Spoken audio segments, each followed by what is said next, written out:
Good evening. I'd like to welcome everyone to this Board of Education regular meeting, Wednesday, March 5th, 5:30 p.m. Item A is call to order. Mr. Gomez will be the treasurer pro tempore today as Ms. Stokely is not here. Mr. Gomez, can you please call the roll? Ms. Coco? Here. Mr. Gomez, I am present. Mr. Harris? Here. Mrs. Schaefer? Here. Ms. White? Here. Item B is approval of agenda. It is recommended that the Board of Education approves the agenda of the March 5th, 2025 Board of Education meeting. Action by the Board of Education and adoption of a consent agenda means that all items are adopted by one singular motion unless a member of the Board of Education, treasurer, or superintendent requests that any such item be removed from the consent agenda and voted upon separately. So moved. Second. Discussion? Mr. Gomez, please call the roll. Mr. Harris? Aye.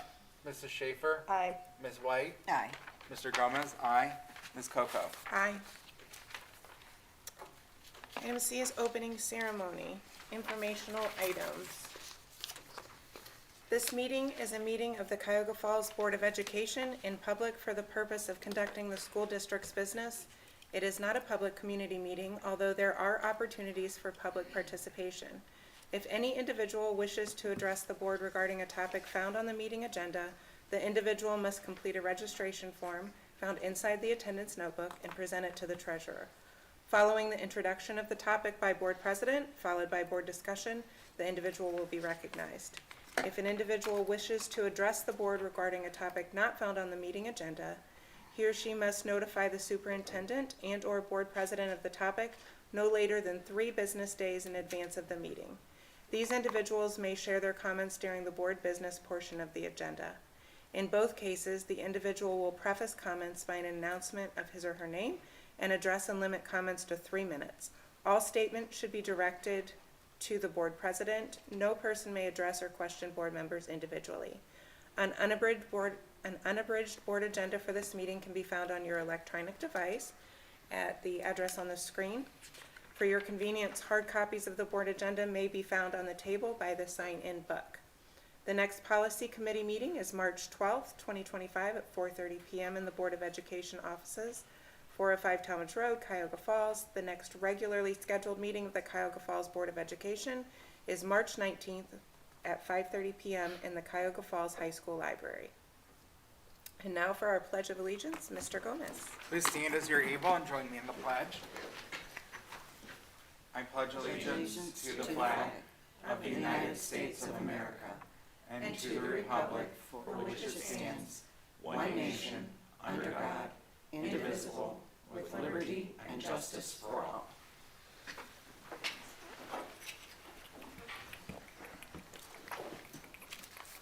Welcome. Our vision, Cuyahoga Falls City School District, the hub of our community, committed to a culture of caring. We innovate, we create, we personalize education for all. Our mission, every student, every day, every opportunity. The board's strategic plan goals are as follows. School safety. We aspire to have a welcoming environment that ensures that the physical and social well-being needs of every student and staff member are met. Academic growth. We aspire to have significant growth through personalized education for all students. We aspire to improve graduation rates so that our students are prepared for employment, enrollment, or enlistment. Engagement, inclusion, and diversity. We will ensure that every student has the access to resources they need when they need it in order to be successful. Technology and systems integration. We aspire to create safe, secure, and efficient technology systems to support high-quality teaching, learning, and district operations. Thank you, Mr. Gomez. Item D is presentations. We have 2 presentations this evening. The first is Mrs. Krista Coolidge with our CTE program. Welcome. Thank you for being here.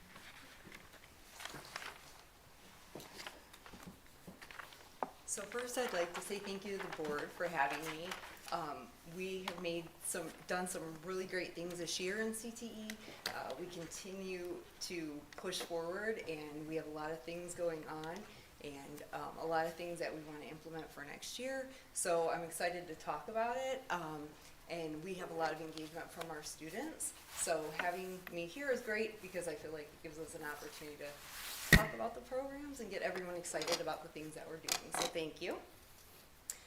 So as you know, really CTE is a pathway for a lot of kids to be successful after high school, to go out and to have a job, be prepared for college if that's what they choose to do. So we want to make sure that our programs are putting kids in positions where they're learning job skills, they're learning people skills, and anything, the skills that ultimately are they'll have for the rest of their lives and will impact them. So our partner schools are Kent, Hudson, Woodridge, Talmadge, and Stowe. We currently have kids in all of those programs across the district, and we have the second largest group of programs, Kent being first and then us. So we get quite a few kids here, which is great. So we have 29 programs across the compact, 6 schools offering programs, 8 here in our building, and we have 4 feeder middle school programs, 3 which were recently approved by the state. So I'll talk about that a little bit later in the presentation, but we're really excited about that. We have 248 students participating in our programs here at Cuyahoga Falls. So that's a pretty large number.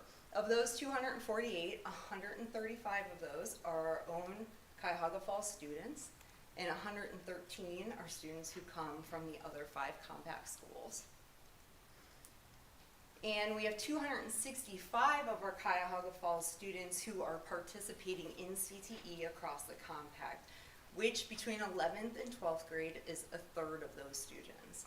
So kids are really invested in our programs and are getting a lot out of them, which I will talk about a little bit today.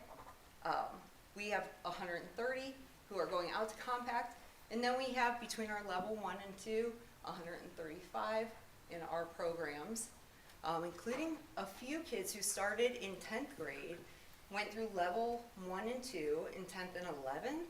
So this year we created a level 3 for those kids, so that this year they're doing internships through part of their program and having some extra experience and to go along with that and enhance what they already know. Is that something we're looking to expand? So this year, when we met for screening and placement, we had so many kids apply to programs that we didn't take 10th graders. So it happened to be that this year, when the kids applied, I think there were some open spaces and 10th graders that applied. So at that, I wasn't here when they started, but they were able to start as level 1 kids in 10th grade.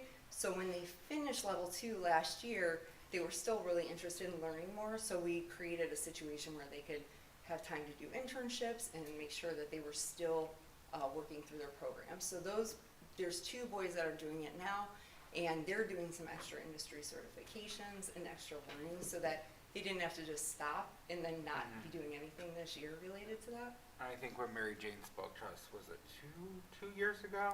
I think she spoke about the space being one of the biggest issues that they face, so that makes sense. Yeah. So I think we would love to expand that. It's just the space. The being physical the space. chance. So I think anytime we don't fill a program, we're always open to taking 10th graders. So if that's something that does happen, I think there's always room to expand for like a 3rd year of that program for sure.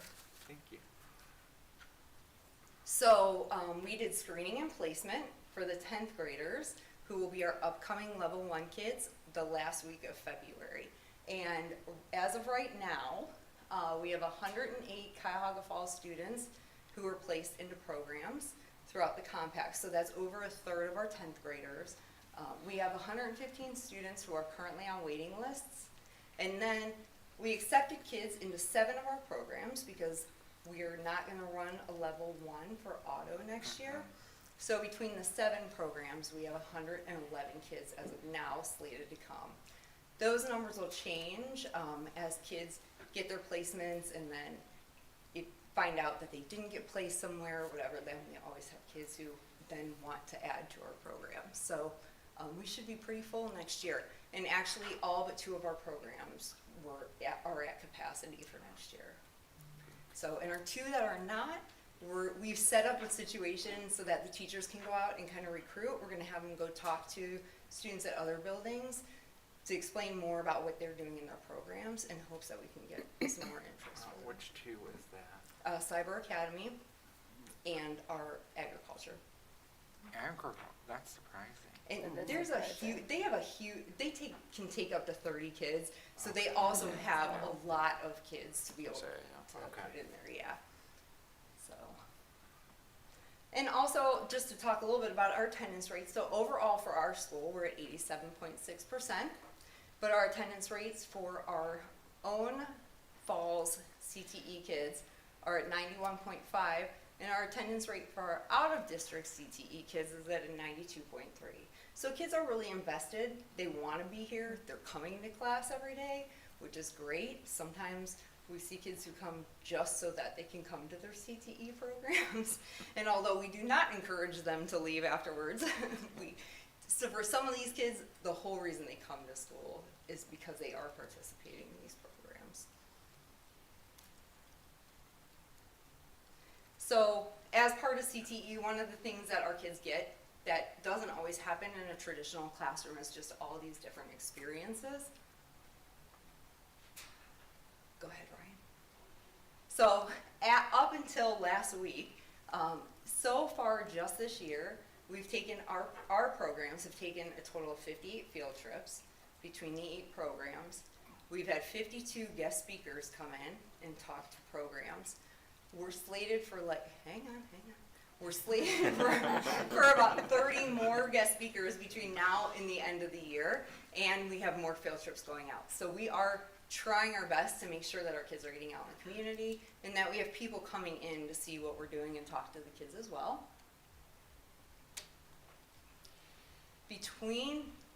So all of our kids are getting work-based learning hours, and the work-based learning hours count if they're out working in a job or an internship or even throughout their program, as long as that aligns with the standards for their program.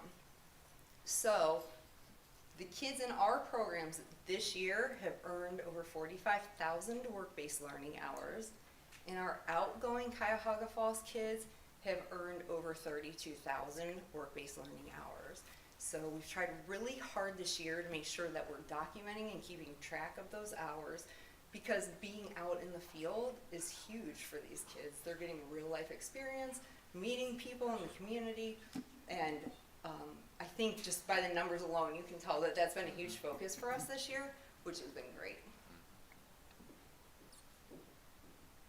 Do we connect them to work that's related to their program? Like, do we have a system to do that? Yeah, so we'll talk a little bit later about our community partners, but a lot of the partners that we're working with through our CTE programs give the kids internship hours, let them come and work, even doing volunteer time in there. And then, so any work-based learning hours that the kids put in for has to be a position where it's aligned with the standards for the program.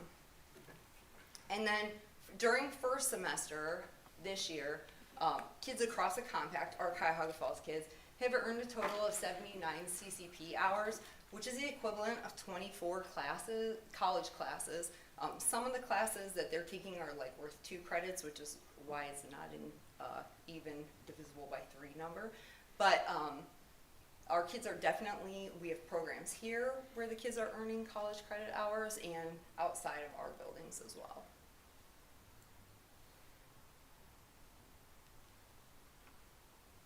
And then our internships currently, we've got 16 out for cause, community agriculture has 2, medical office and business has 10, cybersecurity has 2, and criminal justice has 15. So we have 45 students at this point of the year who are going out and doing internships with businesses that we work with community partners. So they are getting real life experience in their CTE program of interest. And then this is a snippet, and I'm sure, hopefully I caught every business that they're working with, but here are just local businesses who are working with us. So whether they're providing places for the kids to go for field trips, or they're providing internships or volunteer experience, or coming in to talk to our classrooms, we've tried to really reach out to a lot of organizations that align with our programs to get people in so the kids have an opportunity to see all the different pathways within their fields and get some interest there. So one of the biggest changes that we've made this year is for industry credentials. So industry credentials are certifications, licenses, and qualifications that demonstrate skills and knowledge in a specific industry. The credentials are national-based credentials or state-based credentials. So the credentials are not scored by us, so there's no preference or anything like that given to kids. They're all things that they have studied for and they have earned. So when a student does not pass both their algebra and their English OST, the 12 points of an industry credential in their pathway allows for them to meet criteria for graduation. So for some of our kids, that pathway of being able to have those credentials is really important. So this year we implemented that each of our programs here at Falls allows for an opportunity for kids to get 12 points so that they're not trying to figure out a different alternate pathway for graduation. So we want to make sure if they haven't met the OST piece that we can provide here in our programs an opportunity for them to still be able to meet criteria for graduation. So far this year, our students have earned 231 industry credentials in our programs, which is huge. We have 19 kids in CTE currently who have used those credentials as a competency for graduation. So without those, they would be looking for an alternate pathway. Right now, within our Rise Up classes, which is another means for industry credentials, we've given and passed 92 tests. 35 students have already passed both tests. 22 of them have passed the first test and are now getting ready for the second test. So we'll have 55 students who are also using that Rise Up credential as a means for graduation. And actually today, this afternoon, while we were sitting in our meeting, all 4 of our girls who went today in CAS for their board exams also passed today. So we can add 4 more to those. Yay. So they are up to 12 officially, so we're super excited about that. So all in all, we really have 327 industry credentials that have been earned by our students this year. So that's huge. Changes that we made, just to talk a little bit about this year, we aligned our classes so students are earning C-tags and articulated credit. So once they complete a class with a B or above and they pass a web exam that goes with that class, then they get what's called a C-tag or an articulated credit. So when they go to college, that goes with them, and they get the college equivalent class of whatever that class was here. So we've tried to switch out some of the classes just so that we know students are able or have the opportunity to earn those college credits.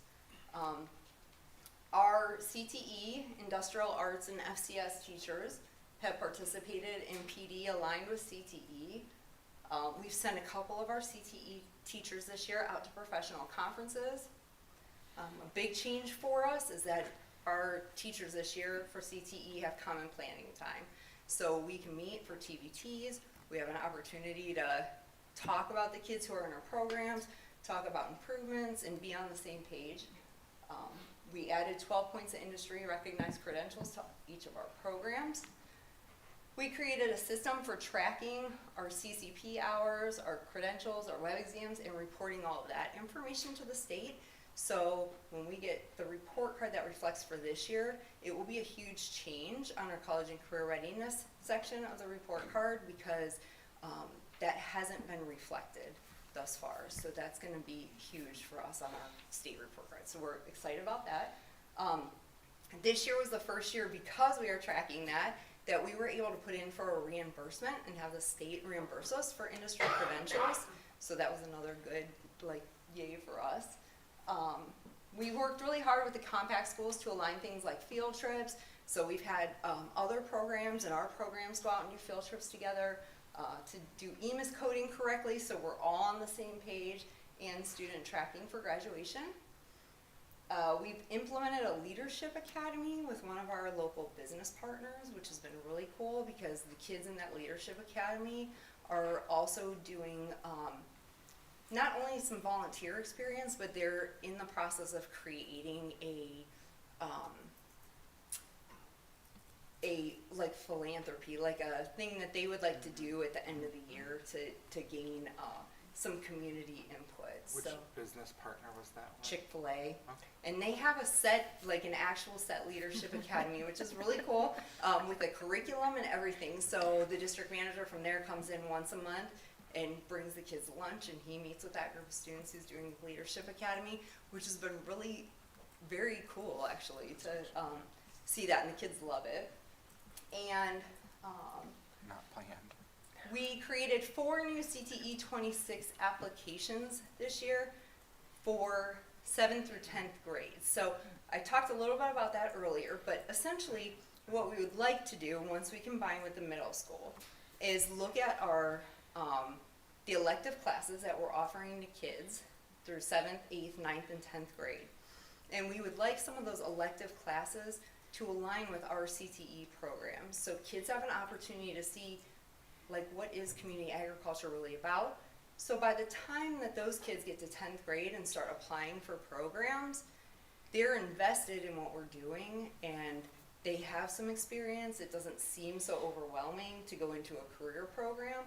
So we put in applications to align with community agriculture, with our media arts program and marketing, and our cybersecurity program. So I think that's gonna be helpful too, because in the state budget, they're fleshing out what they do or don't want to require in terms of CTE for 7 through 10. Right. And they haven't landed on it yet, but they seem to be going back and forth on whether or not they're gonna require us to do more than we have previously. So I So think we this have will those be helpful. applications Yes. in place now. So now we'll be able to like start thinking as the program of studies comes out, and then we'll be able to start really thinking about what kind Be of programs. proactive on that. That'll be very helpful in And- case that the state goes that way. We'll kind of have this already in the works. Ready to go.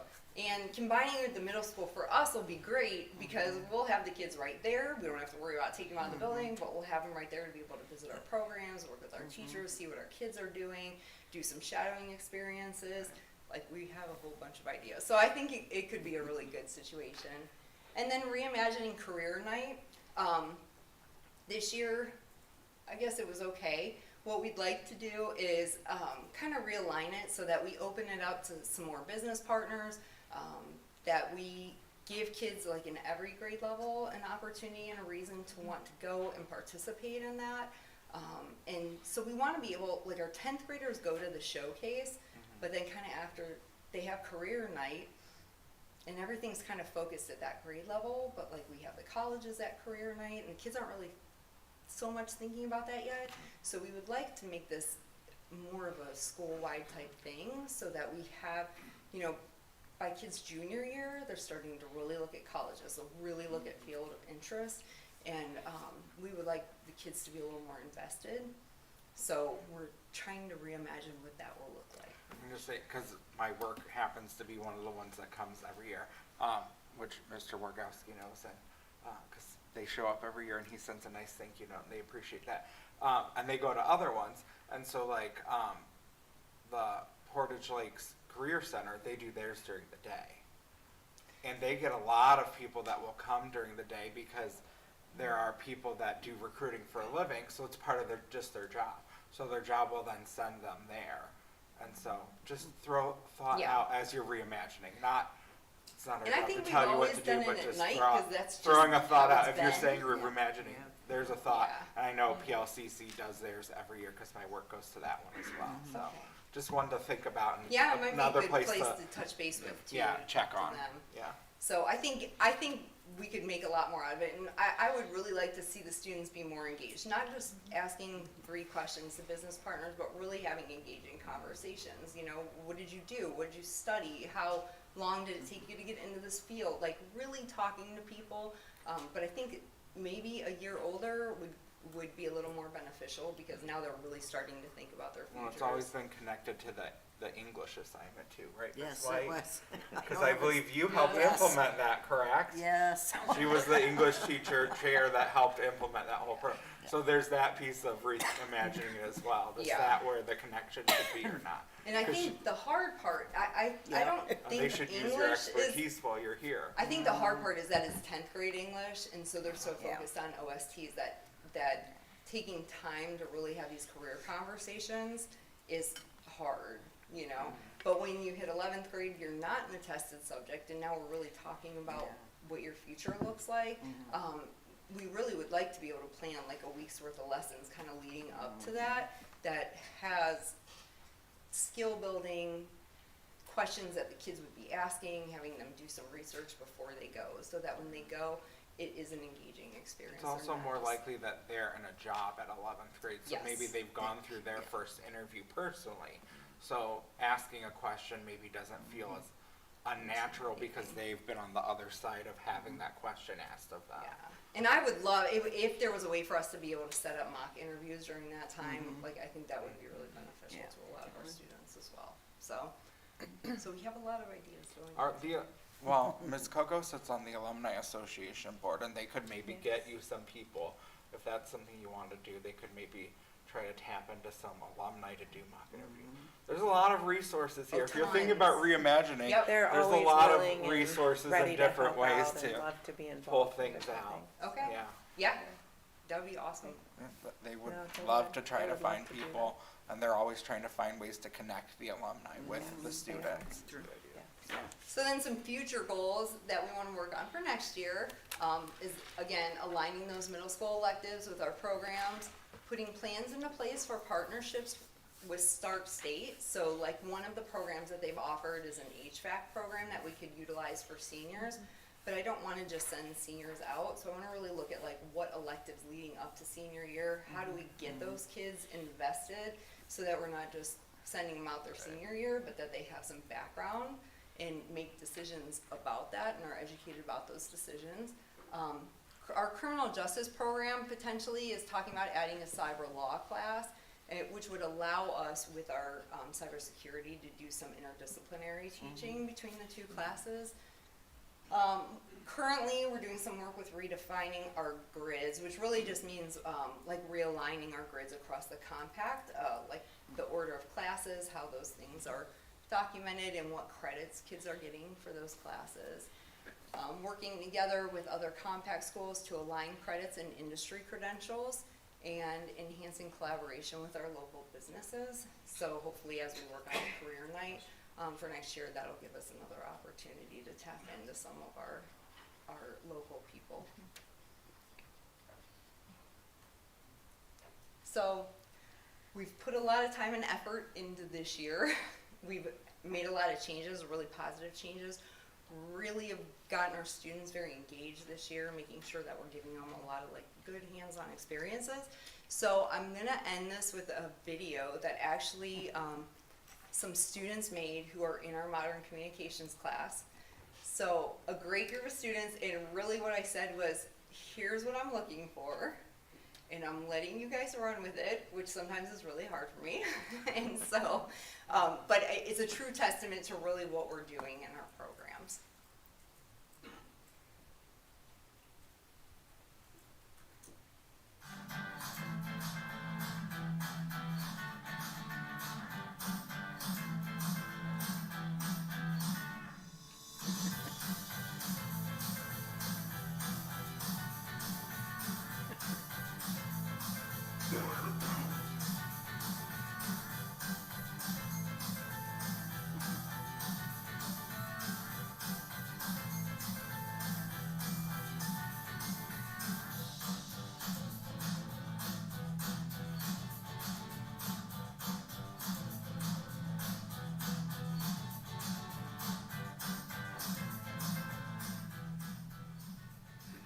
CTE has provided me with invaluable experience to work with professional equipment and prepare myself, while also enabling me to excel in my chosen area of study and work.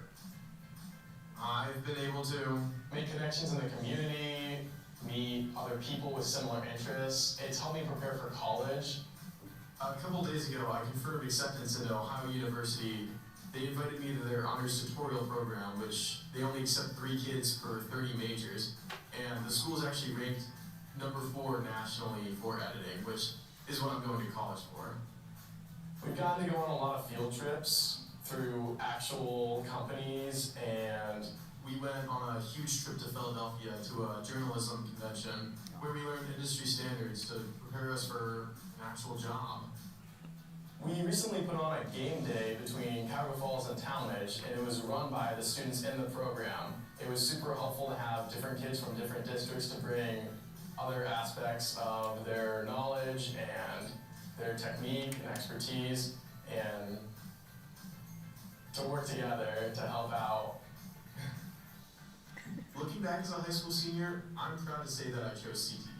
It's allowed me to build strong connections, gain experiences you would never receive in a traditional classroom, and it's opened the door to so many opportunities for me in the future.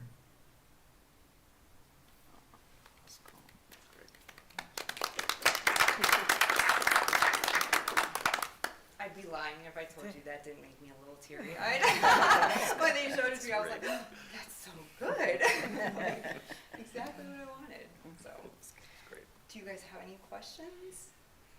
I was gonna ask, do you track, are there many students that start in the CTE program for year 1 and decide not to continue? We had For the second 4 year. last year. Oh, wow, that's it, out of the whole Yeah. Okay. And this year, I think we'll have 2. One was an early graduate, so they graduated at the semester, so, yeah. But no, all in all, our program's routine students pretty well. Thank you. Yeah. So, but feel free to contact me if you have anything you want to give me about career night. I will take any information, and our goal is really to get that going and doing well next year. So. Thank you. I know, I've been on the business advisory, and Mr. Harris is as well. I just stepped down this year off of that, but I know that's a big goal of that group, and with community engagement, and one of their goals is to kind of revamp that career night as well with the partners So that we next have year I'll there, be so. on the advisory committee too, so nice. I'm excited for Yeah, that. oh, great, that's awesome. That's great. Thank you. Thank you so much. Thank you so much for Appreciate letting me present, and hopefully you guys see the, how awesome our programs are this year, and how much work our teachers have put into them. Thank you so much. Thank you. Thank you, Mrs. Golich. Thank you, thank you. Second presentation is construction materials testing allowance. Mr. Scott Padman, TDF. We're only doing good news presentations tonight, Scott. This is informative. I actually, I updated it. Updated, all right. So, And as president, I also implemented a timer, and we're just gonna buzz you, and the floor is gonna Okay. drop out when your time's up.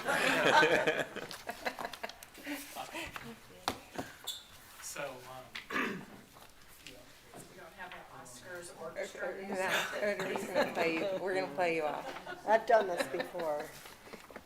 Got more to say. so there's a lot of information in this packet, so I'm gonna do speaking of time, I'm gonna do a high-level overview of this. But,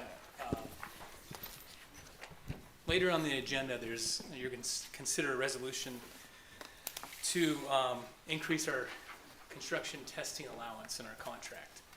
And I want to take the opportunity to do an overview of what that means, what the construction testing allowance is, what the purpose of our testing agency is, and how they are involved in our project, and just do an overview of essentially why we're asking for this allowance increase.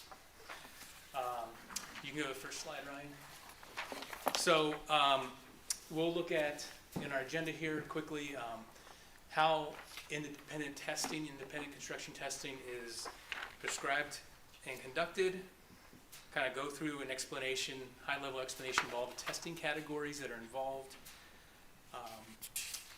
look at the scope of this building, pieces of our scope of our new building or our project and how those relate to construction testing. Look at the project schedule and how that has related to construction testing, and then looking at the allowance increase request. So construction testing is mandated by the state of Ohio. So the state of Ohio and the Ohio Building Code, the OBC, requires us to do construction testing of, in the code it's several different aspects of the construction, but the aspects of the construction that apply to our project here are the steel construction, masonry construction, the soils, sprayed, fire-resistant materials, and fire-resistant penetration materials. And along with the state requiring us to conduct that testing and to submit it to the authorities having jurisdiction, in this case it's Summit County, at the end of the project, our partners at the OFCC, the Ohio Facilities Construction Commission, in their Ohio School Design Manual, the manual states that our buildings should be designed and constructed of materials which will perform satisfactory for over 40 years with limited or minor maintenance, and 100 years without major repairs. So we're designing these buildings. The state's mandating that we design these buildings to last 100 years. This new school hopefully lasts 100 years. I would love that. It may not. We may not keep it around for 100 years, but we're designing it to meet those requirements. So to ensure that, the OSDM in the Ohio School Design Manual, the OSDM, has requirements, again, I can go through these high level, but has requirements around foundation retaining structures, which are involved in our project, general construction of the framing, structural framing systems, roof framing systems, go to the next page, floor framing systems, masonry wall systems, our lateral bracing systems, which is structural systems, slabs on grade, which is our second floor slabs, lintels, which kind of help hold openings over masonry over our doors and our windows. But the point is that along with meeting all of the requirements in the state code and all the requirements in the OSDM, the construction testing agency, we are, through our drawings and our documentation, so through our architectural drawings and our specifications, we specify what needs to be accomplished, we specify the frequency of these tests, and we specify how they're supposed to be conducted. The testing agency, so they're the people that are actually doing the testing. And on our project, it's GeoSci. It was our geotechnical engineer. They're doing our construction testing as well. The testing agency, they're a third-party organization. They're hired by the district through the architect's contract. So that's the reason why we hold an allowance in our contract for them. And they work with the construction manager at risk, so they're working with Hammond Construction very closely to coordinate the required testing based on with construction schedule. And it's important that they're a third party because they have their eyes on everything, and they have to test outside. They have to test those requirements outside the construction company, outside the architect. But again, they're hired through our contract, so we hold an allowance. And the allowance is a complete pass-through. So if we're not marking it up, we don't have anything over and above. We get a bill from the construction testing agency. We pass that along to the district and charge it against our allowance. So that's how that works. When they're out there testing, we can turn the page, yeah. So there are specific testing categories that they're looking at. So soils testing, they're looking at compaction testing of our soils. So when we're cutting and filling on site, when we're building up certain areas to accept our floor slabs and our foundations, they're making sure that all that fill is placed, it's compacted, it's engineered, it's going to meet the requirements for our building to sit on top of it. Same thing with proof rolls. They have a big dump truck that rolls over the slab, soil that's going to support our slab or our parking lots, and they're making sure that that's meeting what it needs to meet. And bearing capacity of our soils for our foundations. So testing bearing capacity of our soils so it holds up our 2-story walls, 3-story walls, 4-story walls in some cases of our building here. Testing concrete. So concrete, they're testing foundation, slab on grade, slab on deck, sidewalks, retaining walls, equipment pads, curbs, stairs, elevator shafts, so everything that is of concrete construction. Those concrete field tests include slump tests that workability. They test the temperature of the concrete, the air content of the concrete, and each of these tests have like 5 concrete samples that they're testing for. And then the comprehension test of the concrete, it gives the strength of the concrete. They test the asphalt, compaction testing of the asphalt, making sure that asphalt is going to be able to accommodate and hold the traffic patterns, hold up to the traffic and the parking and everything that needs to hold up to on site. They test masonry, so they're testing the grout and the mortar of the masonry to make sure it's meeting the compressive strength tests. And they're also checking reinforcing in our concrete wall, in our masonry walls, especially our walls that are holding up the building, make sure that the reinforcing steel is placed appropriately and at the right size. Steel, they're looking at all of our connections, bolted connections and welded connections as they erect the building. So they're making sure that they are to code and per our drawings and specifications. And they're also doing some ultrasonic testing that, again, looks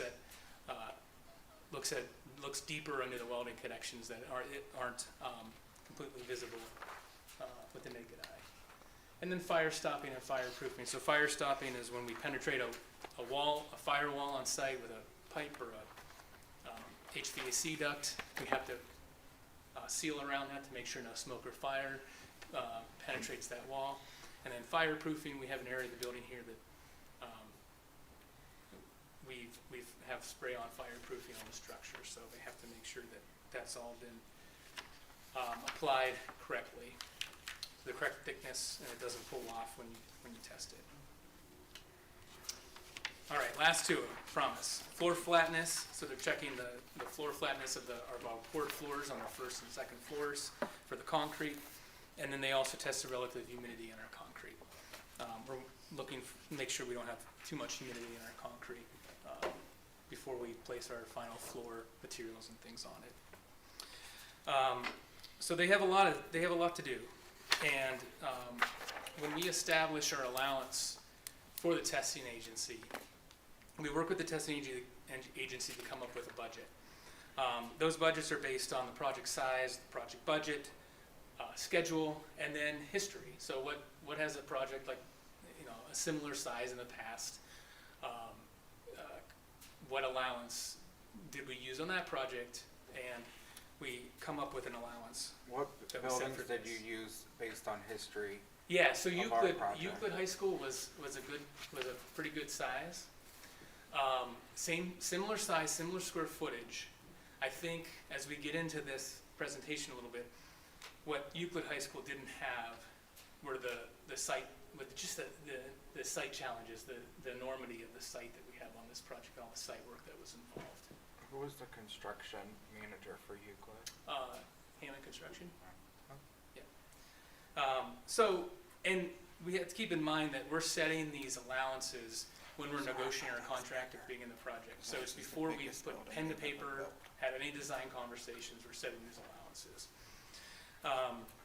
And at that time, we set the allowance at $325,000. I want to go through a few project scope items that on this project where I think the message here that I'm saying is we've saved, especially with site construction.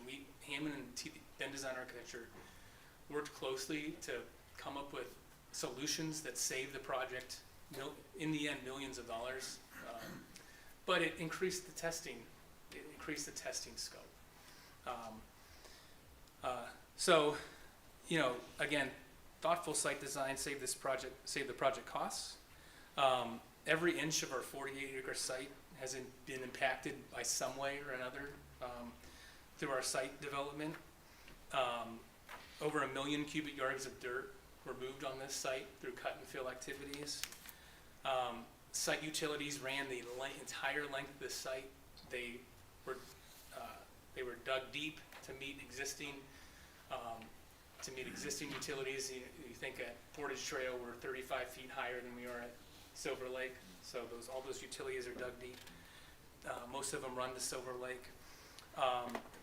And then, if you remember, early on in the conversation, we were trying to maximize the footprint of the site, and we were looking at, can we store stormwater underneath the parking lot so we can have more space for ball fields and things like of that nature. But just bringing those stormwater detention basins above ground to save the project probably $3 or $4 million. But all of that scope added to the scope of our testing agency. What, did moving the stormwater retention above ground?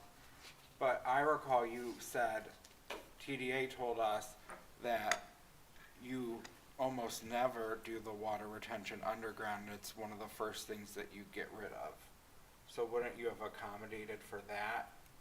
Wouldn't your company, knowing that that's one of the first things you get rid of, then accommodated for that in your things, knowing that you almost always end up getting rid of that? Wouldn't it have been good due process on your end to think, oh, it's almost certain that we're Sure. not gonna do that? Cause you even told us that. Sure.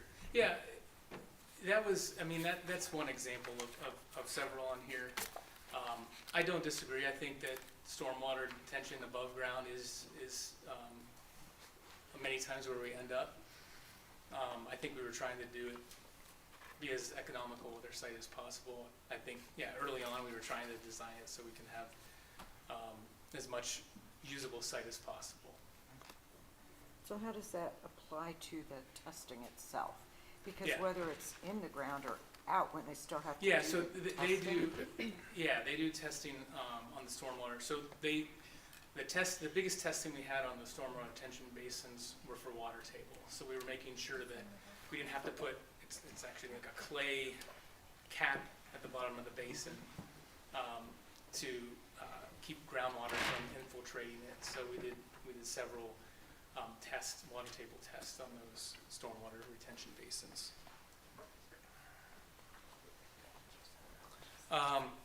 Concrete retaining walls allowed us to bridge the 35-foot elevation of our site and step our building down, our site down from Portage Trail to Silver Lake.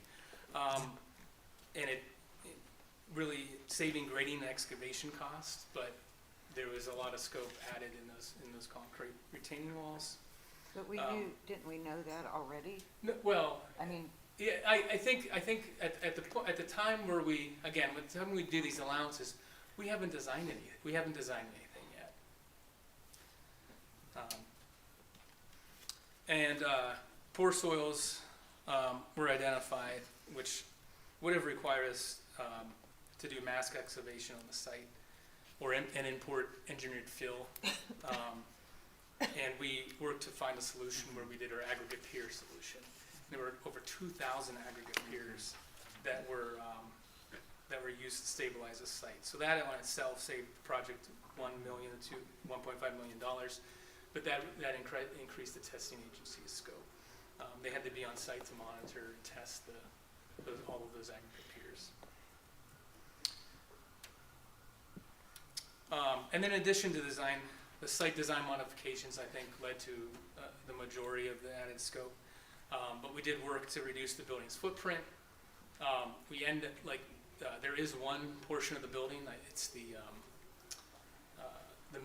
middle school wing where we have a lower level and then 3 stories on top of it. So there is one portion of our building that's a 4-story building, which required us to fireproof that structure according to the building code. And that led to that additional fireproofing testing, which we don't have in every project. So the schedule and how it relates to testing. So from October of 2022 through June of 2023 is when we were doing our early site work. So that's when we were doing the heavy lifting on site. So that's where over 1 million cubic yards of soil were removed during the cut and fill activities and the grading activities to shape our site. And where the aggregate piers were installed to stabilize the soil.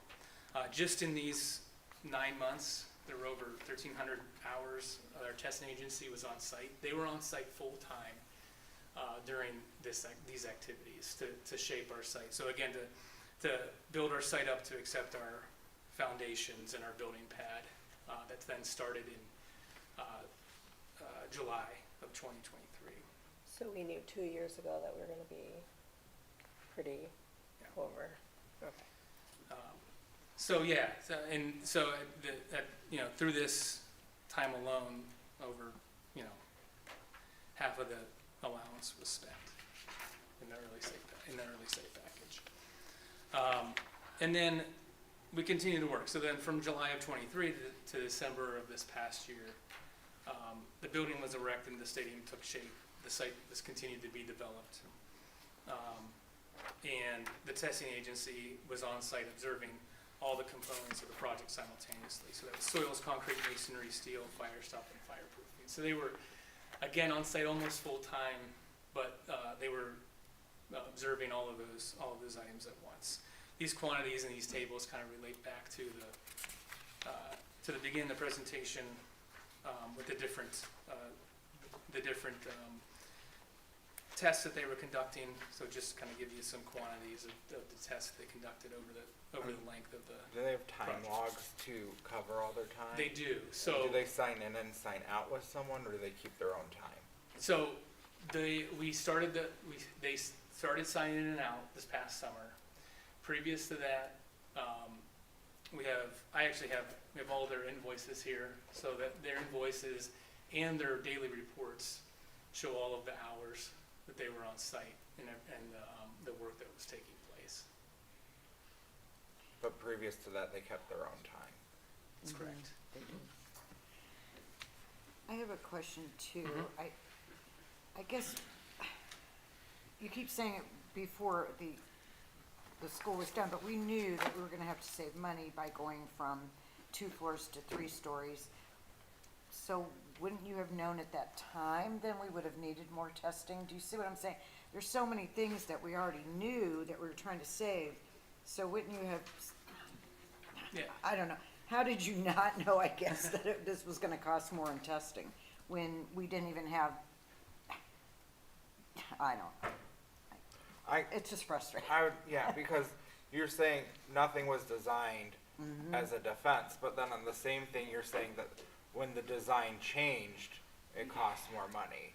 So, can you help us understand how both of those can apply? Yeah. So when we set our allowance at $325,000, that's true that at that time we didn't. Again, pen wasn't set to paper. We hadn't had any design conversations. As it progressed, I think to what you're getting at is I think we could have come to you sooner saying that we needed additional monies for the testing.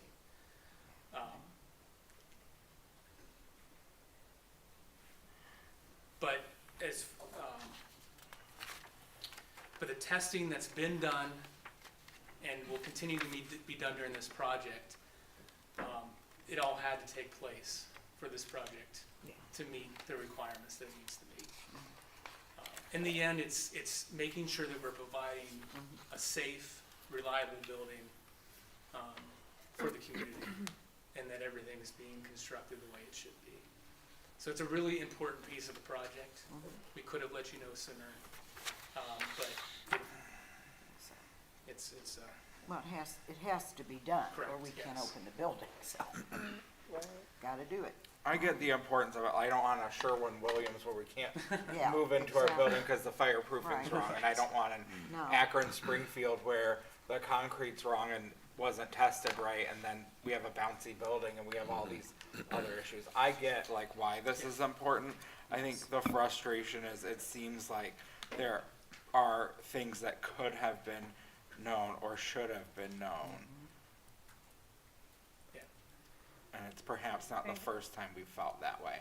And Yes. so I think it's a lot of frustration.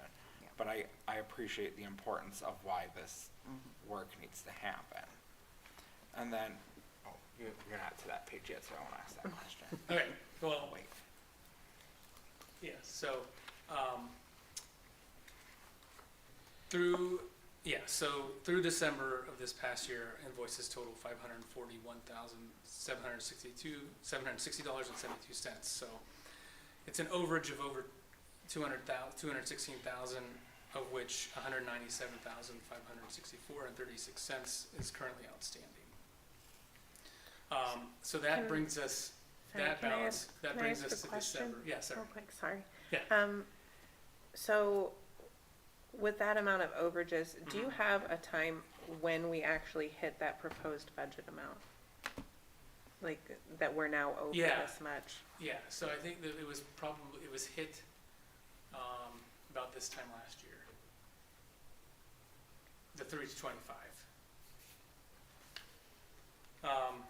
And then we're anticipating future site work for the spring of 2025, which is this spring.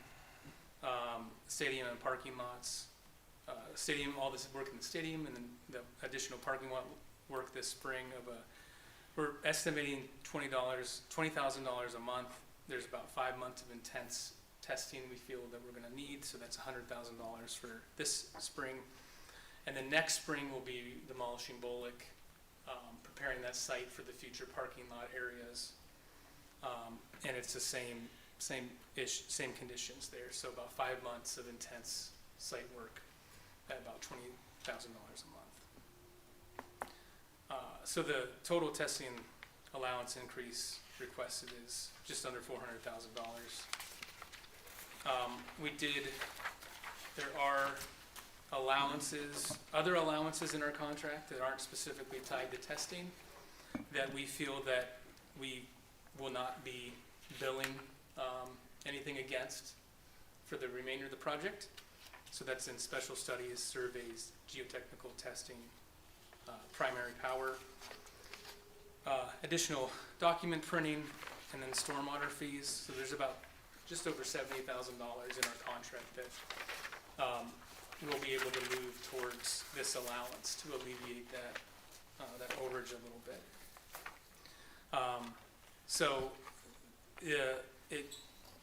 The allowance would divide into co-funded versus LFI.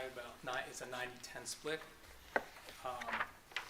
So on the co-funded side, if you include the unused allowances in our contract, we're looking at a total allowance increase that we're requesting of $287,768, and then the LFI allowance increase would be $39,756.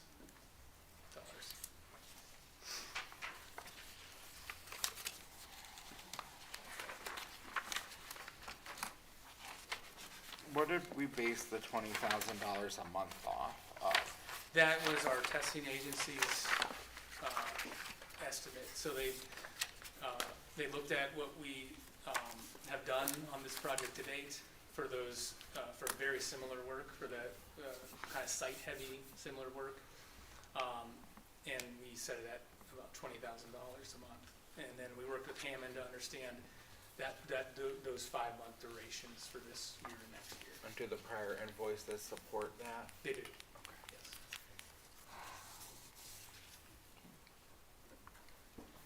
Can we have Hammond present on there, please? Yeah, absolutely. It's a separate thing, but I know it's not. Is that okay? Yes, absolutely. Just to discuss what they're here on. Did you want to come up and discuss, do you have The GMP the piece GMP piece? that we're gonna vote on? Okay. If you're wanting to, since you're here. I figured we could do it under presentation since Yes. you're here. Thank you. It's good news. So Yeah. I won't talk numbers. I think you have all of the information in front of you. We should provide it to you, but over about the past month, it's the culmination of a lot of years of work with you folks, and we bid the last piece of work, which is the abatement and demolition of Bullock Middle School. And so there's a co-funded allowance that goes along with that. We received those numbers, and we were slightly over the co-funded budget.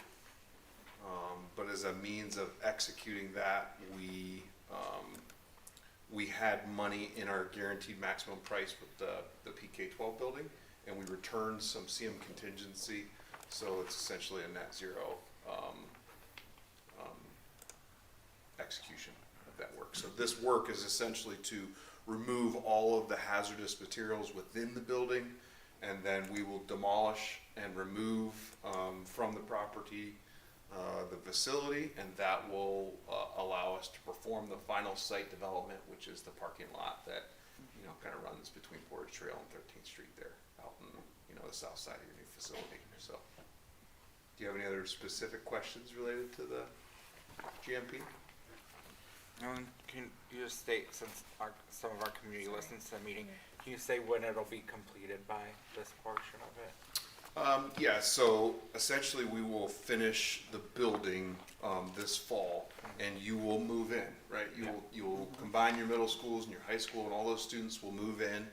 And there's a period of time where you will vacate that facility. You will hold an auction and try to, you know, retain some funds from selling whatever you can in that facility, and then we will take, we'll kind of take it over, and you know, at the beginning of the year of 2026, and then we will take a couple months to demolish it, a couple months to abate it, not in that order, but, and then we will do the final site development over the summer of 2026. So when you come back to school for the 26-27 school year, I'll bring the best news that I can possibly bring, which is we are done, right? So.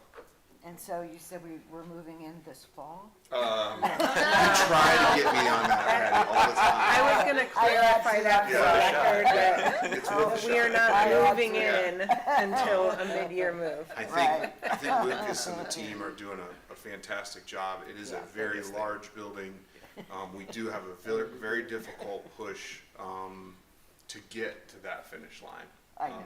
And then there's a couple months of, these buildings are alive. They take a lot of time to come online, and it'll take a lot of time for us to get it operating efficiently. So even like a full year, you're gonna move in, and over that year, we're gonna have to tweak and get it running perfectly. So moving in and taking ownership of it takes a couple months, but I think we've got it set up well for you folks to take good ownership of that property. And then you did say this would not cost us any more? Yeah, essentially, it Okay. is over the co-funded budget, Okay. but in order to offset the overage at Hammond, as it's a little convoluted, but as part of the building, we are going to return the CM contingency. Okay. So it is essentially a net zero Okay. accounting That's- function. That's good. So it was really close. I think that was the good thing. Like, we had great competition, and yeah, Okay, so it was good. thank you. Yeah, appreciate it. Thank you. Thank you. Very much.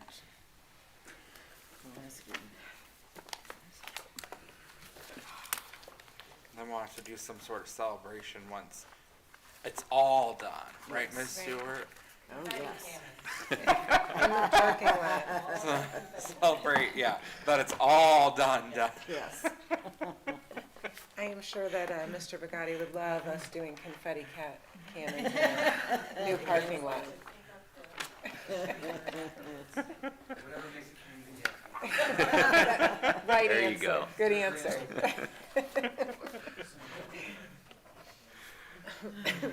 Item E is Treasurer CFO's business consent agenda. It's recommended the Board of Education approves all items listed in the Treasurer CFO's business consent agenda. So moved. Second. Mr. Gomez, do you have any discussion? I would over just the say consent that, agenda? Ms. Stoico brought forth the minutes from the last meeting, as well as, several donations from our generous community. Is- Any discussion? Mr. Gomez, please call the roll. Mrs. Schaefer? Aye. Ms. White? Aye. Mr. Gomez? I vote aye. Ms. Coco? Aye. Mr. Harris? Aye. Item F is Treasurer CFO's business. It is recommended that the Board of Education approves the following resolutions to authorize the filing of an original tax valuation complaint against property for tax year 2024, RC 5715.19A. So moved. Second. Any discussion? Really nothing Nope. we can do.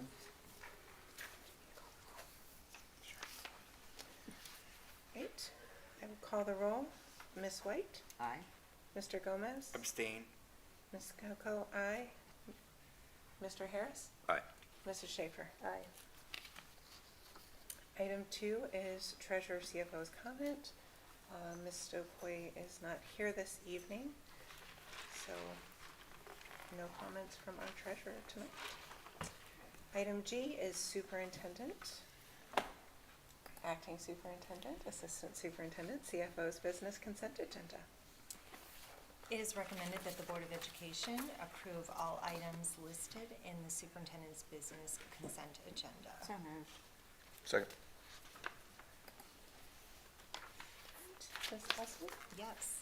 So we have a new van driver, and we have Tia Summerfield is returning to the parapro role at, in that position. We have some coaches wrapping up for springtime, girls track assistant coach, baseball assistant coach.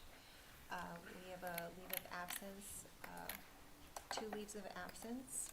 We also have a job description for your review. The van driver is a position that was created in the current school year is in need of a job description. The school psychologist and speech and language pathologist positions are being revised and updated. Thank you very much. Any questions or discussion? Okay, Mr. Gomez, please call the roll. Ms. White? Aye. Mr. Gomez? Aye. Ms. Coco? Aye. Mr. Harris? Aye. Mrs. Schaefer? Aye. Item H is Superintendent CEO's Business. Ms. Leslie? So I have good news, Dr. Selico might be on her way home right now. She is on her way home. Okay. Yeah, I think I actually. saw it there. There we go. Yeah. Good. So Great. that's great news. Good So news. we're all wishing her continued speedy recovery and doing well. We also have the Tiger Tapestries event, which is March 15th from 11 to 2 p.m., which is right here at the high school gym. A lot of really fun things, new things added this year, so we're really expecting it to be bigger and better, and that's exciting. The strategic plan with revisions was shared with the Board of Education, so we welcome any feedback or comments, and we'll continue to work on that while Dr. Selico recovers. And then we also are continuing to kind of make a few improvements on the preschool handbook. We think we've landed in a pretty good place. We can get that printed for you this Friday if you want, or we can continue with like an online version, so please let us know. I'll take a hard copy. You bet. Same. Yes, I will too. Okay, very good. We're physical paper people. I understand. Yeah. I know the Yeah. Lorax doesn't approve. Thank you. Of course. She missed this one. Just give her mine. She needs to read this. Yep. You want me to? Oh, yeah, okay. I wasn't sure if it was under separate, under Yeah. the consent agenda. That's Oh, fine. okay. It is also is recommended that the Board of Education approves the resignation and separation agreement between the Board of Education and Brent Hovey effective March 5th, 2025. So moved. Second. Any discussion? Mr. Gomez, please call the roll. Mr. Gomez? Aye. Ms. Coco? Aye. Mr. Harris? Aye. Mrs. Schaefer? Aye. Ms. White? Aye. Great. Thank you. That brings us to board business. Item 1 is resolution, the design architecture. It is recommended that the Board of Education approve the resolution to increase the construction testing allowance in the design architecture's contract for professional architectural services for the 6 through 12 campus. So moved. Second. Discussion?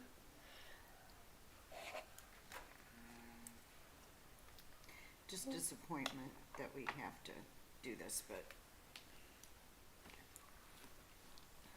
I think ultimately we will be made whole, and I have belief in that process. Yes. Mr. Gomez, please call the roll. Ms. Coco? Aye. Mr. Harris? Aye. Mrs. Schaefer? Aye. Ms. White? Aye. Mr. Gomez? Aye.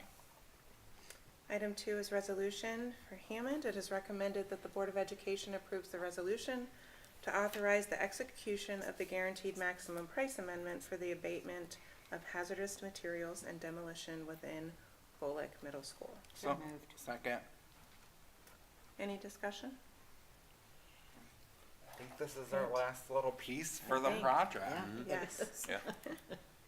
So It's hard to believe we've come this far. I know. It seems like it was just yesterday. It also seems like it was 40 years ago, so, yeah. 20 years. Right.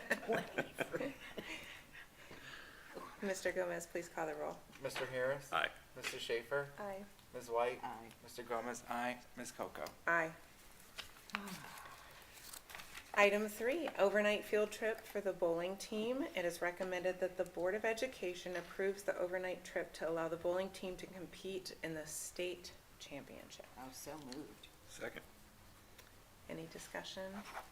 Other than congratulations I was to just our gonna say, bowling it team. is. We It's wish them very- best of luck. Yes. Wow. Yes. Good luck. Yep. Very exciting. They have a clap out at 8:45 on Friday Oh, morning. cool. If Oh, anybody's wow. Okay. or Oh, 8:40. that's good. Where, what doors do they clap out of? They Do you know? end by the band doors. Yeah.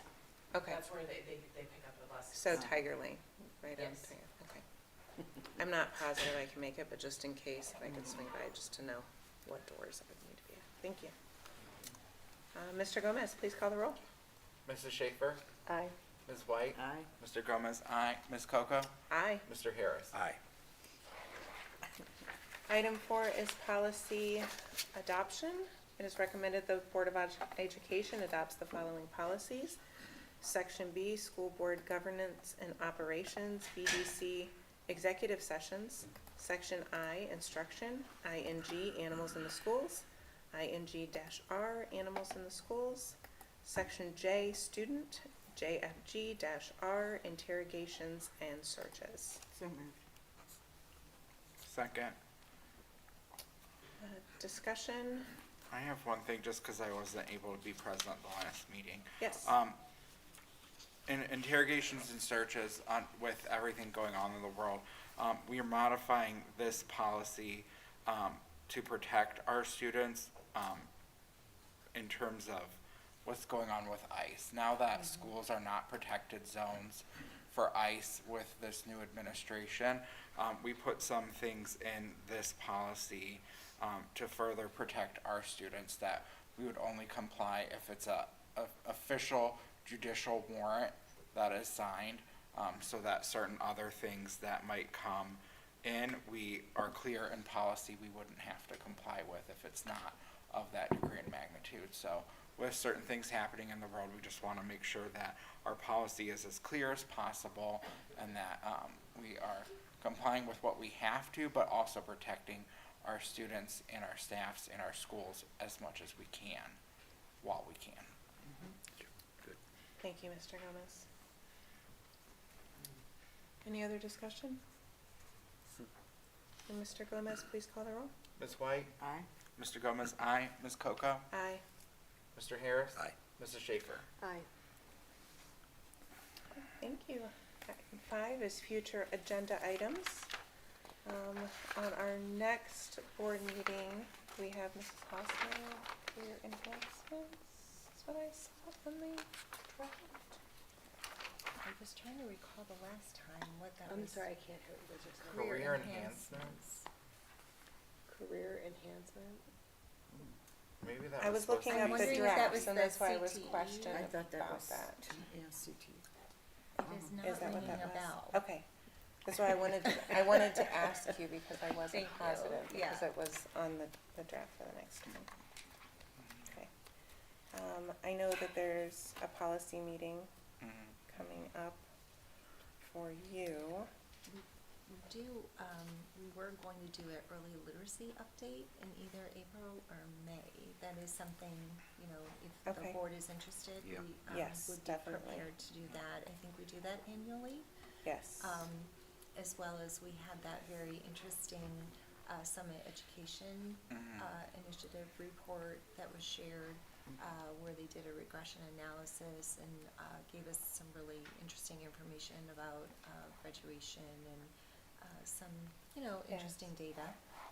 It was a really nice collaboration with them, if that's something the board would want to consider. It is, I actually put that down to ask the board, in Friday notes if that was something that you would want to add a that would be presentation helpful. from. Yes. Yeah, absolutely. Dr. Drinkle, am I saying that correctly?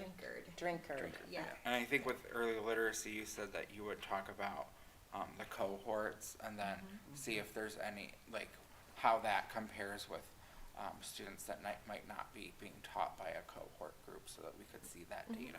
Okay. So early literacy in, that first meeting in April, which I don't think we have anything large on that one. Okay. And then I'm sure if you wanted to reach out and see when Dr. Drinkard would be Sure. available. I'd be happy to do that. And one of the meetings in April might be the second one. We're doing the military recognition for any students that are going into the military. Oh, yeah. Yeah. The state of Ohio is promoting Military Signing Day.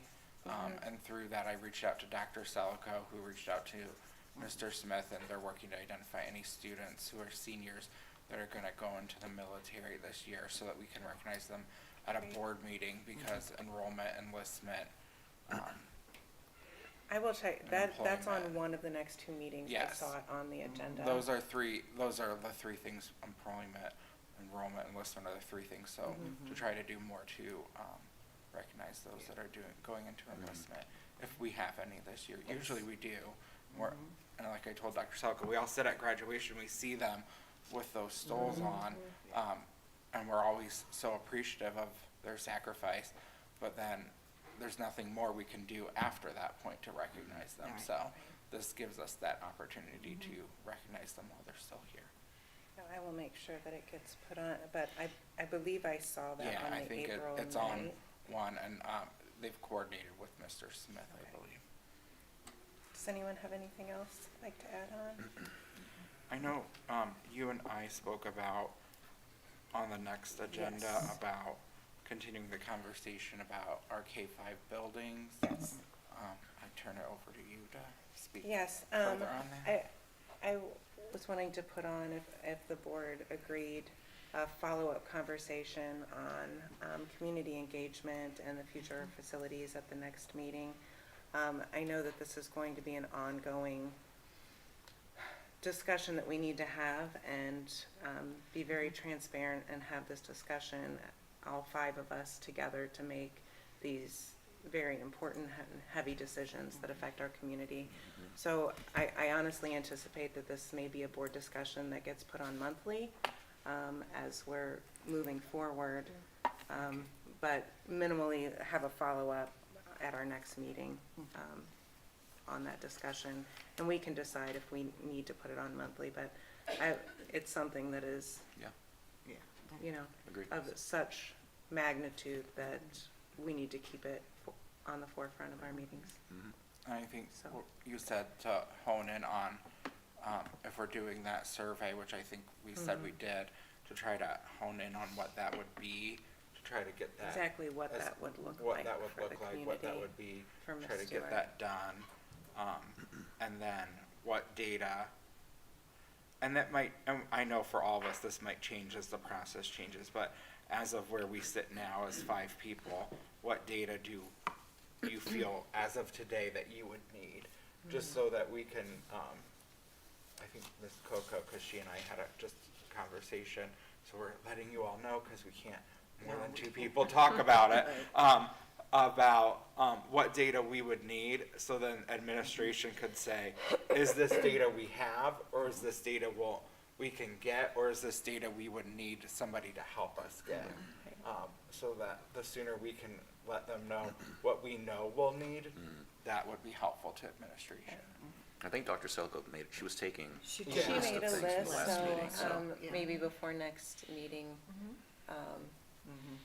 I can work with you, Ms. Halson, and kind of go over what we currently have and get that list to the board too, of this is what we have so far as a starting point for that discussion. And, yeah, because we're gonna need to make decisions on what we need, and like Mr. Gomez said, what can we get on our own? And then also, what cost is there going to be on other data that we may feel that we need? Or is it, well, this is the cost, but we have this data from 2 years ago, is that good enough? Those kinds of decisions are gonna need to be made, so. Or it might be, you asked for this, I can get you this, which is close to what you asked for. Is that close enough to what you Right. need? You know, sometimes that's what we can, Yeah, Yeah. exactly. Yes. Thank you. And we'll put that on the next agenda. Item 6, committee reports. 6 through 12 We meet tomorrow. meets tomorrow. Do you have an athletics date yet, Mr. Gomez? I do not. Okay, thank you. We know you have your board of policy meeting. Can we just give a little highlight of what Sure. we're in? So, Sure. Board Policy Committee, there's a lot of law that's going into effect April 8th and 9th. So that's what we'll be working on at our policy committee meeting.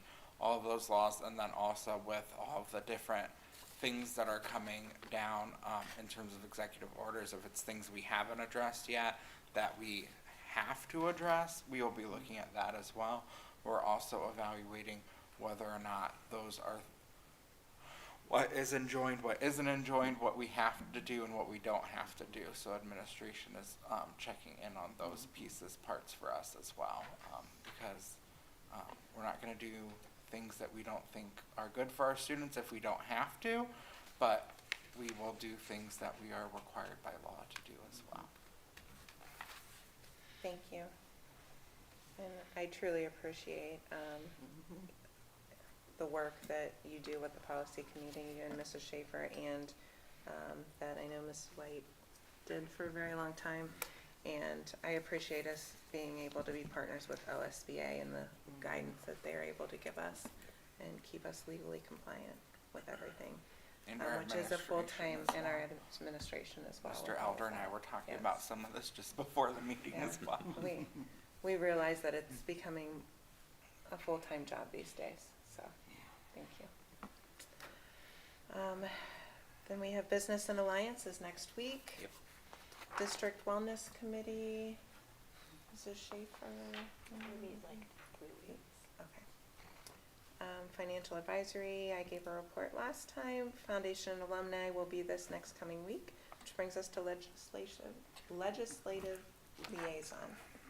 Yeah, just briefly, just a quick update on the House Bill 96, the budget. Hearings and public testimony for the education-related provisions began on February 26th, and the House Education Committee hearings are going to continue for a few more weeks as the bill is heard and amended in the House Finance Committee. The chairman of the Finance Committee said it stated that he plans for House Bill 96 to be voted out of the House by April 9th. So we will see. There's been a slew of recently introduced legislation. I'm not going to go through all those. I'm looking forward to be in Columbus. I think I mentioned this last meeting, March 18th, for the state legislative conference. I'm hoping to get some meetings scheduled with our representatives so we can have some discussions about school funding. And I'm sure Ms. Schaefer will mention the luncheon we attended the other day in her comments. Can we talk about Senate Bill 119 though? Yeah, Because Senate Bill 119 is Senate Bill 1, but for K-12 schools. So all the harmful provisions that they did for colleges and universities for K-12 buildings, and it's introduced by Senator Brenner, who's the chair of the Education Committee. So What is it? Would you say 19 or is it 13? 119. 119? It might be. I think Senate Bill 1 is it on your diversity, list? equity, inclusion? Yeah. Yeah, it's Senate Bill 113. 113. 6 off. No, you're right. Okay. But it's Senate Bill There's 1 so many- for K-12 schools. Right. And because Senator Brenner introduced it, and he's chair of the Education Committee, so he decides what's priority in the Education Committee, that's definitely something that we need to be very cognizant of. Yes, I will. I'm glad you mentioned that. I am planning to, as I get some more steam here, see how much I can either testimony-wise be in Columbus in person or submit some testimony. I would encourage all of you as well to do that, and I'm going to be reaching out to some other folks. I know we've been talking about how we can, I know Mr. Gomez, you as well, how we can educate the public on what is going on as it relates to school funding.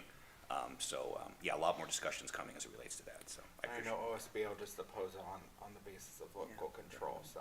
Yeah. It's always our good That's always, stalwart. that's right, that's But right. They can just say it takes away local Local control, control. and they can go, against it, so we'll lobby on that, Mhm. but, I'm very concerned just cause he chairs education, Yeah. that when he introduces education, he can fast track it through his committee, cause Absolutely he could. controls that process. Right, absolutely. So It is. that's something we have to, pay attention to. Yes, and I will keep everyone posted on that. Thank you, Mr. Gomez.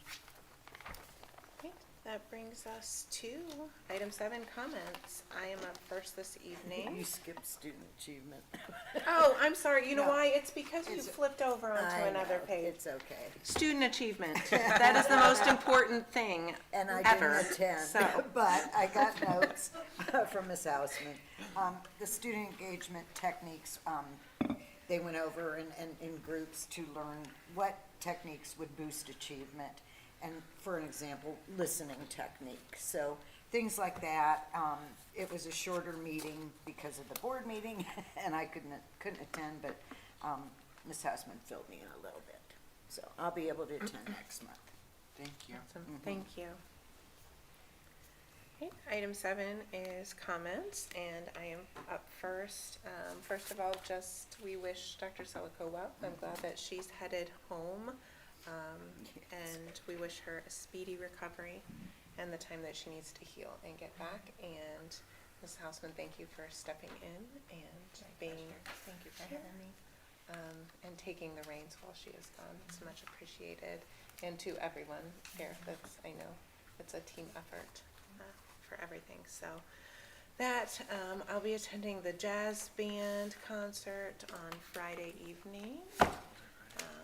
So I'm excited to do that, and I'll be going to the mayor's State of the City address as well. I think Mr. Harris and Mrs. Schaefer, I think, are going as well to that. I'm going, but for my day job, not for school board. Oh, so you'll be So there. I'll be there, but. You just yeah. didn't get a meal request from Mr. Jones No. to say if you had any allergies. No. That's why I didn't know if you were going or not. No, I'm going for my Awesome. day job, not for school. Okay, we'll just see you there. So excited about Just that. don't sit together.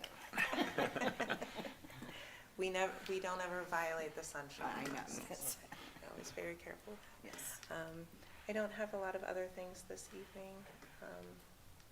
That's it. We just met a week ago, so I had a short list. Up next is Mr. Gomez. Thank you.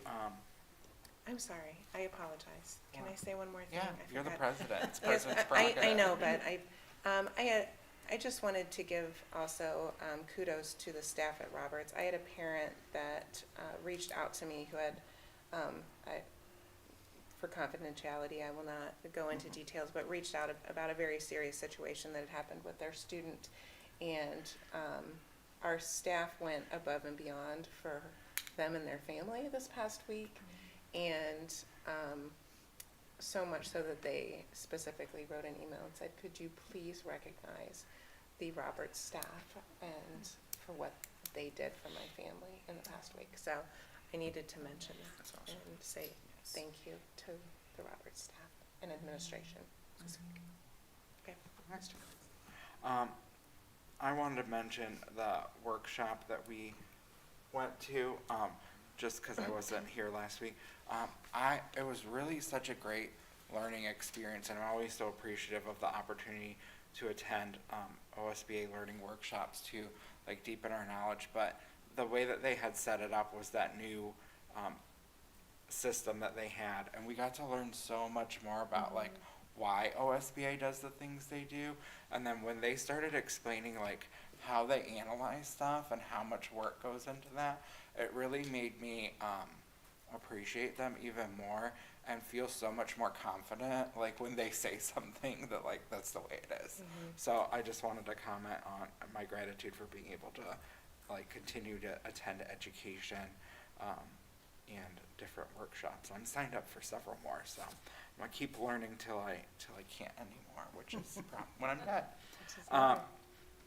And the other thing I want to talk about the state budget as it currently stands. I reached out. The state budget is in the House right now, so I would just encourage everyone to reach out to our state representatives if you live in Cuyahoga Falls portion of our district, that's Representative Bill Romer. If you live in the Silver Lake portion of our district, that's Representative Derek Hall. As the state budget stands right now, our district is set to lose school funding from the state of Ohio. And what that means is that we will have to rely more on local funding, and local funding is property taxes. That means we will have to ask our residents for additional property taxes to make up the difference of loss of funds from state funding. At the same time this is all happening, our state legislators say that their number one priority is reforming property tax, reforming the property tax burden. And I mentioned this to Representative Romer, who I don't really have anything against. He's our state representative, the people elected him, and that's his right. He's the chair of the Ways and Means Committee, and the Ways and Means Committee is the committee that's supposed to be reforming the property tax burden. I think that would be wonderful. I don't enjoy writing my property tax check twice a year, just like probably all of us in here. Nobody enjoys doing that. I don't know a school board member that enjoys doing that, even though we know that a majority of that money is funding the school districts we are so passionate about. But ultimately, we can't help the property tax burden when we are supporting a state budget that is cutting state funds and furthering the reliance on local funding. Statewide, when the DeRolf ruling came out so many years ago, it was around 42% was the difference of what was state funding. Now, with this new fair school funding, it's actually dropped the state funding percentage even lower than 42%. So we have to be reaching out to our state representatives right now, because that's where the budget is. If we want property tax reform, which I don't know if that's going to happen, but if we at least want a fighting chance to not have every school district have to ask for more money, because in year 2 of this state budget bill, not a single school district, public school district in the state of Ohio receives additional funding. They either stay the same or lose money. So every school district in the state of Ohio is going to have to go out and ask for more money. And nobody has more money right now. Right? And that's what we keep talking about up here, is we don't want to have to ask our community for more money because we live in our community. We know the situation that our neighbors are in. It's not great. It's not like everyone's in a great financial position. So I just implore people to reach out to your state representatives, explain to them that this is an untenable position. They have the money in the state of Ohio to do better for public schools, and now is the time to reach out. Thank you. Thank you, Mr. Gomez. Mr. Harris. It's a great segue for you. Yeah, Right? that's great. I agree with him. Just real quick, I'm just going to mention the luncheon. Ms. Schaefer, Dr. Selico, and I attended the other day at the ESC Northeast Ohio. It was fantastic. It was very well attended. Dr. Selico actually gave a presentation on pupil transportation. Mayor Dunphy of Silver Lake attended with us, council person Russ Balthus, and council person Rachel Lowe's of Cuyahoga Falls. So we had a good group of people there. A lot of good discussion back and forth as it relates to school funding. Some of the I think they had a couple, I cannot remember their names off the top of my head, but a couple of folks that have been going back and forth between Columbus and testimony. I believe they've done some testimony as well, and really driving in some of the key issues we've been talking about here tonight. So it was a really good lunch, and like I said, I'm looking forward to getting down to Columbus on the 18th to have further discussions, hopefully with our representatives. I know they're busy. It's very hard to nail them down sometimes, but I am hoping to catch a few of them and continue some of these discussions. So that's really all I had this evening. Thank you, Mr. Harris. Mrs. Schaefer. I don't have much to add to that. We attended that presentation, like K through 12 school funding, state budget, policy implications, and proposed solutions.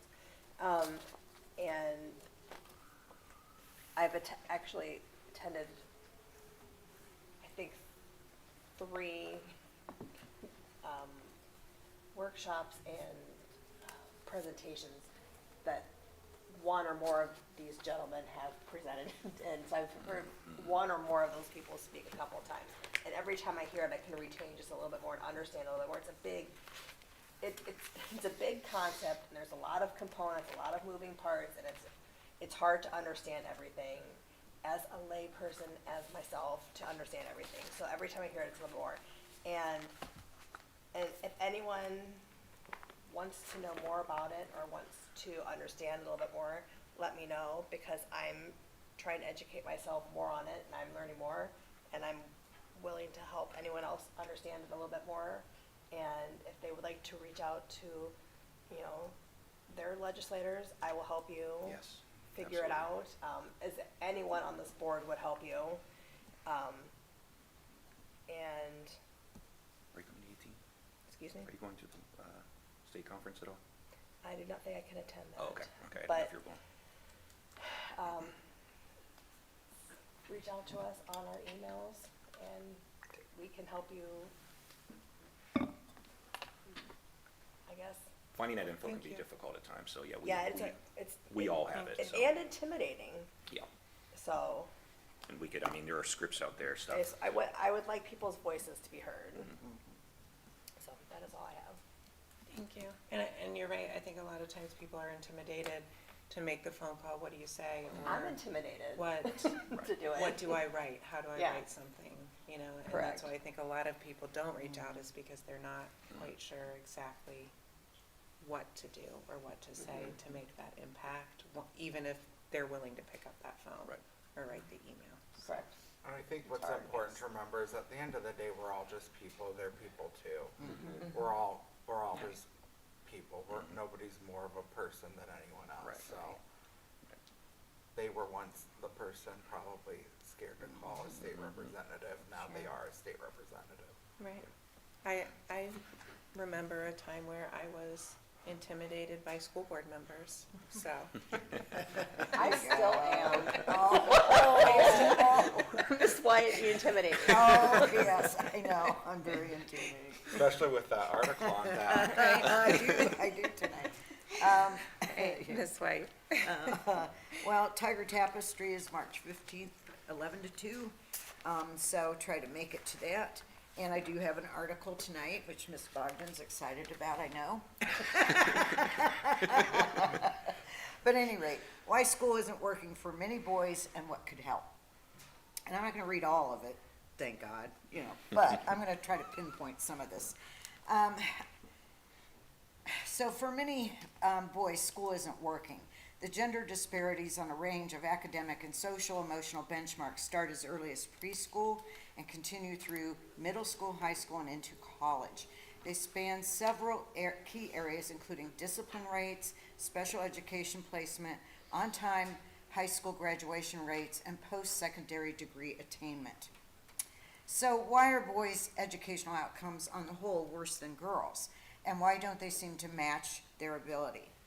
Well, it's believed that boys have trouble sitting still, especially in kindergarten, and we all know how all kids are really.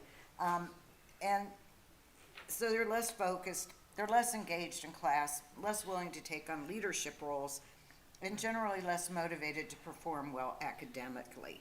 So again, even biologists say that in kindergarten, boys are on the whole more likely to be more physically active and have a harder time inhibiting themselves. So what can we do? Well, one teacher felt that the direct instruction method was not working very well, especially for the boys. And so what she did was she instituted different mobility things like incorporating music, movement, guided play, and choice time into the curriculum, still meeting state standards. So that's one thing we could focus on more. Where they appear to focus less, the amount of time students spend in electives like art or music and recess has shrunk over the years. For countless children, especially boys, the changes haven't been easy. So actually playgrounds and recess time, we can do something about that to get some of that energy out in our boys. Boys take on fewer leadership roles than girls, and one reason might be because they experience failures in the classroom, so they're not likely to feel like leaders in that setting. Social conditioning might also play a role. Guys know that if they just sit back and relax, somebody will step in and get it done. And then what motivates boys versus girls? Boys tend to have an intrinsic motivation, where girls maybe are a little more extrinsic motivation. So competition with boys is really important, even girls too, for that matter, but between classes or even grades that inspire their students to do their best work and be on their best behavior. So we can see that some of this competition can be it can be collaborative too. So like groups or teams compete against other groups or teams. It doesn't have to be one-to-one. But sometimes those are things that we can do to help improve our boys' education and academics. In addition to promoting healthy competition and collaboration, the process is a way to public knowledge when a young male student shows positive behavior, like pushing his chair in before exiting class or helping a classmate solve a math problem. So it's important that we step up that praise when they do things.